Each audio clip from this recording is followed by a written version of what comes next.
அஸ்ஸலாமு அலைக்கும் வரஹமத்துல்லாஹி வபரகாத்து. வாங்க இன்றைக்கி நம்ம ரெசிபி பார்த்துடலாம். இன்றைக்கி நான் சிக்கன் குழம்பு வைக்க போகிறேன். அவ்வளோ சுவையாக அருமையாக இருக்கும். அதுக்கு என்ன, நான் ஒரு வானல் எடுத்திருக்கேன். அதில் எண்ணெய் ஊற்றிட்டு பிரியாணி இலை சேர்த்து அதில் பெரிய வெங்காயத்தை சேர்த்து நல்லா வதக்கிக்கணும்.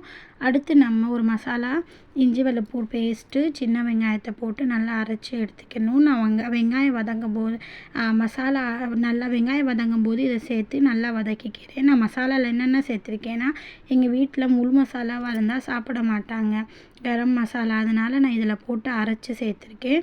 இஞ்சி வெள்ளைப்பூடு பேஸ்ட்டோட ஏலக்காய், அப்புறம் கிராம்பு, பட்டை, மிளகு எல்லாமே இதோடு சேர்த்து அரைச்சி எடுத்துக்கிட்டேன். அடுத்து நம்ம நல்லா மசாலா வதக்கிக்கணும். மசாலா வதங்கின உடனே அதில் நம்ம தக்காளி சேர்த்துக்கணும். எண்ணெய் பிரிஞ்சு வரணும். மசாலா வதக்கிட்டு அடுத்து நம்ம தக்காளி சேர்த்து அதையும் நல்லா வதக்கிக்கணும். நல்லா ஸ்லோ குக்காக நல்லா வதக்கிக்கணும். நம்ம அதை வதங்கின உடனே அதில் நம்ம உருளைக்கிழங்கு சேர்த்துக்கணும். நான் 2 உருளைக்கிழங்கு எடுத்திருக்கேன். 2 உருளைக்கிழங்கு எடுத்து நான் அதில் சேர்த்துட்டு, உருளைக்கிழங்கு சேர்த்துட்டு தண்ணி மட்டும் ஊற்றிடாதீங்க, நல்லா மசாலாவோட புரட்டி விடுங்க. அப்போ அந்த உருளைக்கிழங்கு சாப்பிடும்போது இந்த மசாலா ருசி அப்படியே இறங்கியிருக்கும். நல்லா ஜூஸியாக செம்ம டேஸ்ட்டாக இருக்கும். இதை பாருங்கள், நான் வதக்கிற மாதிரி நீங்கள் செய்யும்போது இப்படி வதக்கிக்கோங்க. பாருங்கள், சுத்தமாக நம்ம தண்ணியை ஊற்றலை. உருளைக்கிழங்கு நல்லா கொஞ்சம் நேரம் குக்காக விடணும்.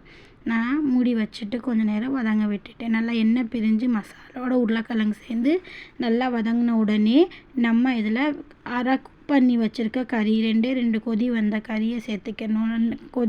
நான் கறி எப்படி வேக வச்சுருக்கேன்னா, கொஞ்சம் இஞ்சி வெள்ளைப்பூடு பேஸ்ட்டு, கொஞ்சம் மஞ்சள் தூள் போட்டு வேக வச்சுருந்தேன். அந்த கறி நம்ம இதில் சேர்த்துட்டோம்னா, அப்படி வேக வைக்கிறதுனால பச்சை வாசனை வராது. சேர்த்துட்டு நல்லா வேக வச்சுக்கோங்க. உருளைக்கிழங்கு நல்லா வெந்த உடனே, கறி நல்லா வெந்த உடனே தேங்காய் பாலை அரைச்சி சேர்த்துக்கோங்க. தேங்காய் குறப்பாக அரைச்சி சேர்த்தா அதில் முழுசாக தெரியும்னால தேங்காய் பாலை அரைச்சி சேர்த்து ஒரு 10 நிமிஷத்துக்கு நல்லா குக் பண்ணிக்கோங்க.